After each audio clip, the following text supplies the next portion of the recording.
Damos la bienvenida a nuestros alumnos de este curso virtual de Ética Judicial Electoral a esta clase que vamos a hablar acerca de los principios de minuciosidad y exhaustividad de nuestro Código Modelo de Ética Judicial. A efecto de que esta clase pueda ser pedagógicamente adecuada, pediría que pongamos la primera lámina. Como pueden darse cuenta, este es el temario, digamos, el índice que habremos de desarrollar a lo largo de esta clase. Como pueden darse cuenta, se encuentra dividida en varias partes, pero la primera son dudas que tenemos que hacernos para poder resolver o aprender un poco acerca de estos principios. Primero nos hacemos la pregunta si existe una separación entre ética y derecho. Ahorita buscaremos la respuesta. Después buscaremos también la respuesta a la pregunta ¿qué es un principio? Y posteriormente aterrizaremos ya en el Código Modelo de Ética Judicial y en los principios de minuciosidad, exhaustividad, para finalmente aterrizar algunas conclusiones. Comenzando ya con la panorámica que queremos dar, nos hacemos la pregunta si existe una separación entre ética y derecho. Por supuesto, para las corrientes racionalistas liberales la respuesta sería sí, absoluta. La ética no es obligatoria, la ética es interna, la ética no es coactiva. A todos en las facultades de Derecho nos han dicho esto, y nos han dicho también que el derecho es obligatorio, es externo, es palpable, es coactivo. La formación racionalista liberal ha llevado a esta formulación ideológica de que ética y derecho se encuentran radicalmente separados. Pero es así. Yo creo que no. Primero, porque existe un principio ético fundamental, que es en cualquier individuo la obligatoriedad del derecho. Claro, el derecho es en sí mismo obligatorio, pero también es éticamente obligatorio. Sócrates en su Apología nos da justamente ejemplo de cumplimiento de derecho injusto, de normas injustas inclusive si es necesario para ello la muerte, digamos en este caso, del maestro. Además, en nuestro fuero interno, sabemos cuando hay una conducta que quizá no está prohibida, pero entendemos que no es razonable. Podemos pensar en un servidor público que hace muy bien su trabajo, pero lo hace de forma no serena, descortés, poco tolerante, ¿no? Ya sea con el público que atiende o con sus subordinados. Estoy seguro que todos entenderemos que si bien quizá este servidor público no está llevando a cabo alguna conducta prohibida, pues no puede ser aceptable. En otras palabras, existe un sentido generalizado de lo que es el bien común. Diría Santo Tomás que la verdad radica y se encuentra en nuestro corazón. Claro, el bien común no es la suma de los bienes individuales o del bienestar económico de las personas.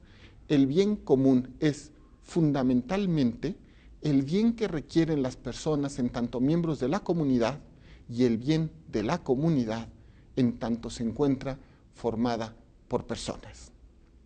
Así, entendemos que el derecho es un imperativo ético mínimo, diríamos, es lo mínimo de la ética social que se tiene que cumplir.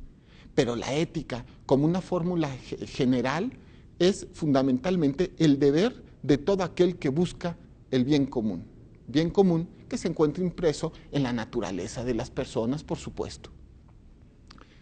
¿Tiene sentido una ética judicial? En otras palabras, ¿deben los jueces obedecer exclusivamente el derecho o les resultan también obligatorios los principios éticos que rigen su profesión? Bueno, este tema también ha ido cambiando con los años. Si preguntásemos a algún filósofo del derecho de la época de la exégesis francesa, nos diría que el juez es antes que nada la boca de la ley. El juez es un aplicador del derecho. El juez debe sistemática, pero sobre todo mecánicamente, aplicar la ley. No se pondría en duda esta circunstancia. Y por lo mismo, el derecho, el juez no tendría más que aplicar el derecho sin ninguna otra cuestión y por lo mismo solo le serían obligatorios los principios, digamos así, establecidos en las normas, las reglas. Sin embargo, ya Aristóteles define que un régimen es más sublime en tanto se ordena a un fin más alto. El juez, modernamente, podemos definirlo, antes que nada, como un funcionario que es ejemplo de una sociedad.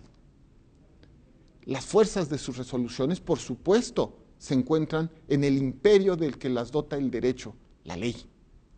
Pero antes que nada, residen en la autoridad, tanto de sus argumentos como de la persona que se encuentra justamente aplicando el derecho.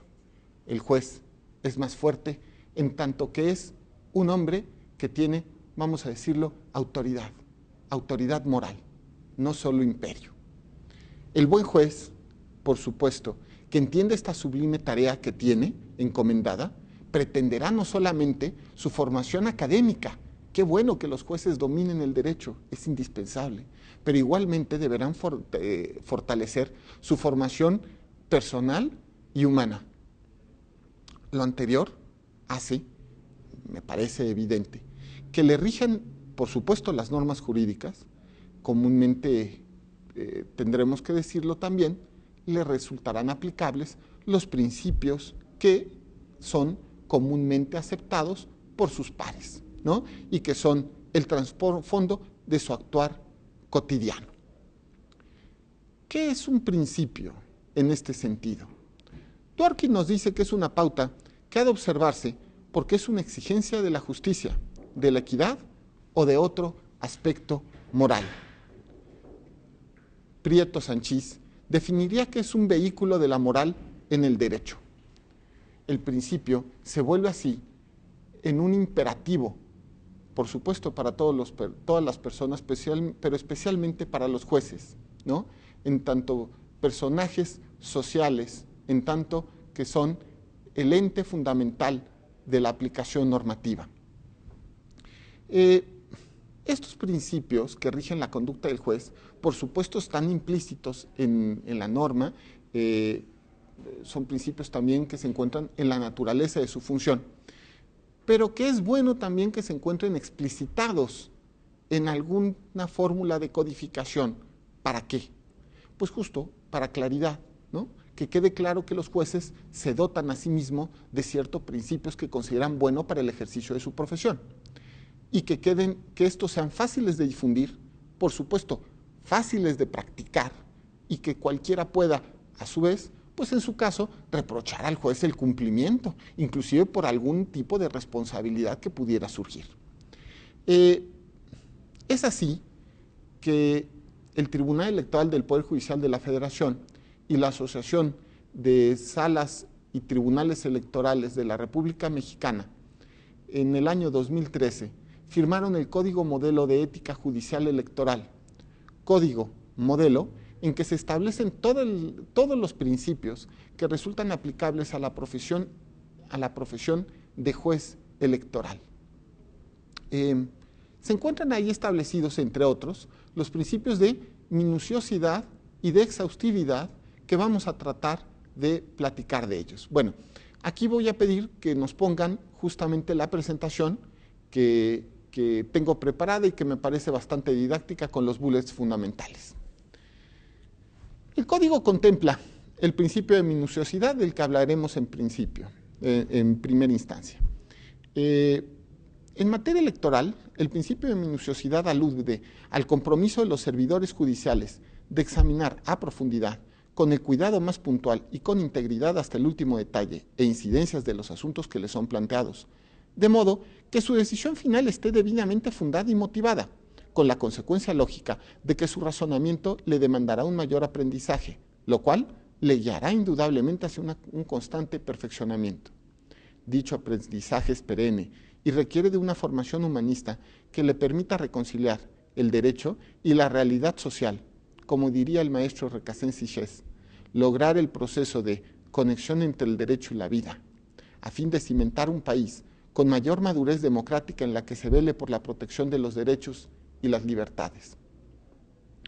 El principio de minuciosidad se relaciona con los principios de profesionalismo y excelencia, los cuales demandan de los juzgadores el cultivo de las virtudes judiciales manifestadas en el Código de Ética, mediante el desempeño escrupuloso de sus labores, situación que reivindicará la necesidad de contar con información exacta y a la vanguardia para emitir análisis objetivos en sus actuaciones y resoluciones, lo que brindará o ensalzará la reputación de cualquier institución. Para tales efectos, los operadores del derecho tienen la obligación de conocer la Constitución Política de los Estados Unidos Mexicanos, los tratados internacionales, la legislación electoral, la jurisprudencia, los principios generales del derecho, la doctrina, con el propósito de que sus decisiones y actuaciones tengan un cimiento sólido en conocimiento e interpretación de los hechos, con total objetividad. Como es posible advertir, la minuciosidad se traduce en un compromiso de actualización y capacitación permanente de los jueces. El juez bien formado desarrollará y mejorará sus tareas, responsabilidades y actitudes éticas para lograr la aplicación correcta del derecho, la protección de los derechos humanos y el florecimiento de los valores constitucionales. Por otra parte, para un mayor abundamiento del principio en estudio, puede recurrirse al capítulo 4 del Código de Ética del Poder Judicial de la Federación, el cual establece el deber de juzgador de estudiar con acuciosidad sus expedientes y proyectos en los que interviene, evitando afirmaciones dogmáticas, dedicando el tiempo indispensable para el despacho expedito de los asuntos y asumiendo con responsabilidad las consecuencias de sus decisiones. Estas tareas los constriñen a participar en sus eventos relacionados con la promoción y el fortalecimiento de la ética y facilitar a su vez la formación de los elementos humanos a su cargo para concretar el fin último de la actividad jurisdiccional. Luego, la ética no es un complemento de la formación del juzgador, es la base para la consolidación de la seguridad jurídica que debe imperar en un Estado constitucional democrático de derecho. Con este principio, se evita la improvisación que puede provocar grandes desviaciones e irregularidades en las actuaciones jurisdiccionales, permitiendo el desempeño oportuno, especializado y constante conforme a principios jurídicos y éticos. A continuación, trataremos de explicar de forma breve el principio de exhaustividad, no solo como principio jurídico, sino también como un principio ético. La Real Academia Española, en la 22ª edición del Diccionario de la Lengua Española, definió la exhaustividad como la cualidad de agotar o apurar por completo.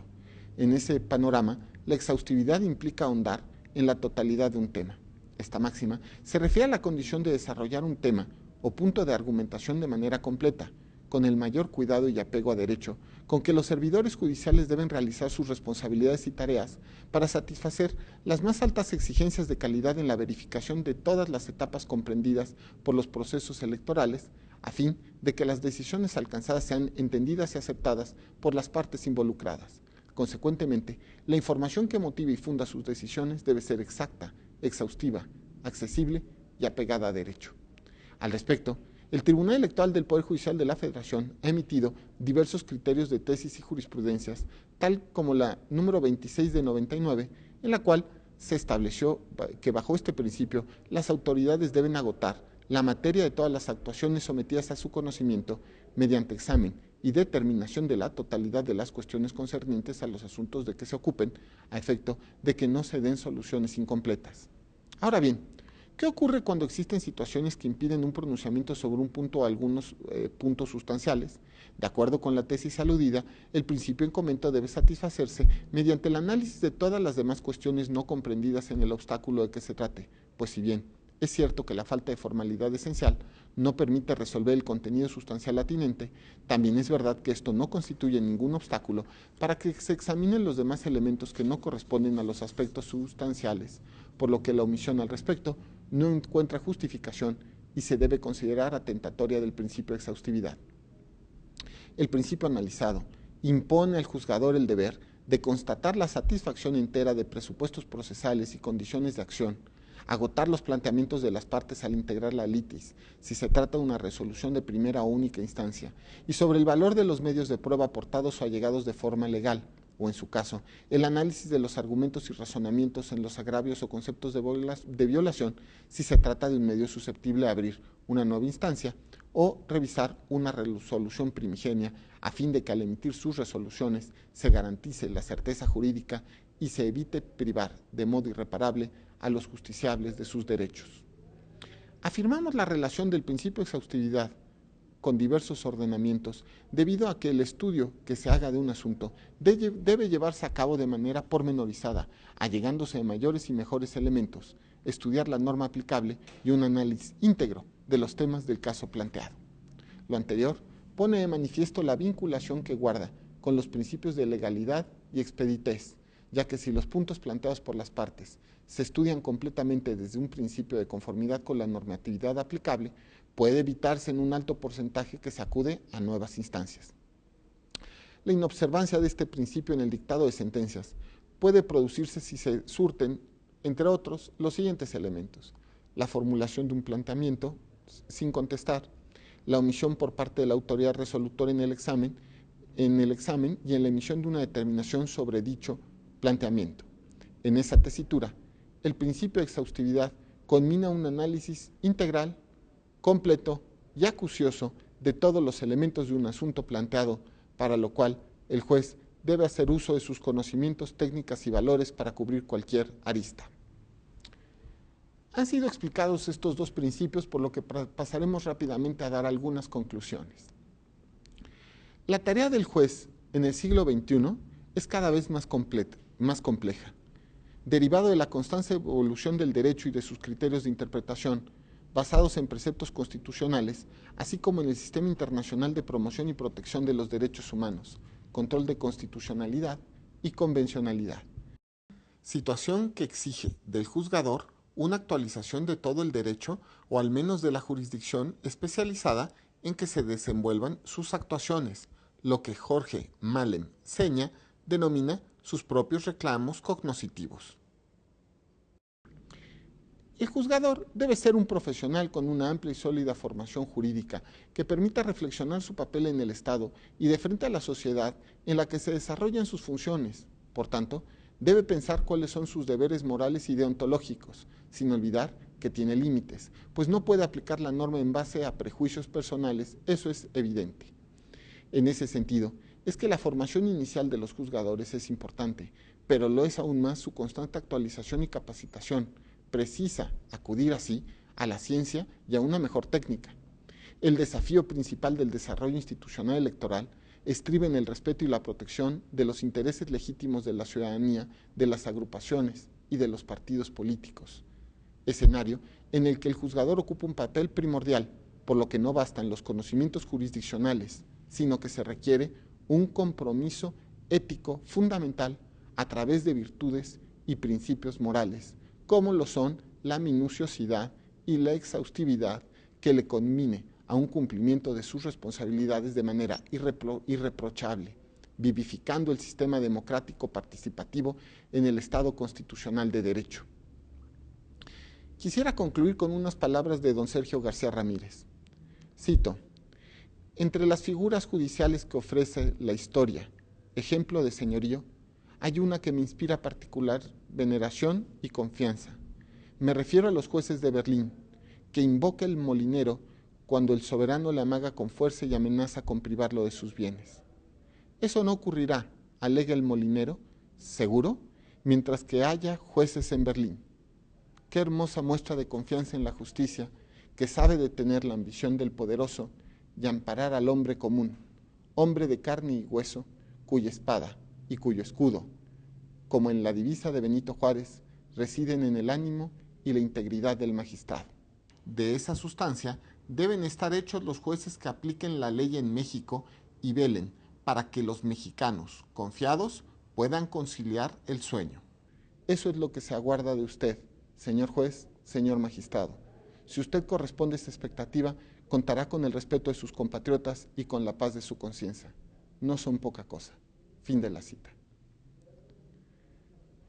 Cuando muchas veces me pregunto si pueden ser las malas personas buenos jueces, me gusta mejor preguntarme, ¿qué es lo que necesita México? Creo que la respuesta es evidente. Muchas gracias.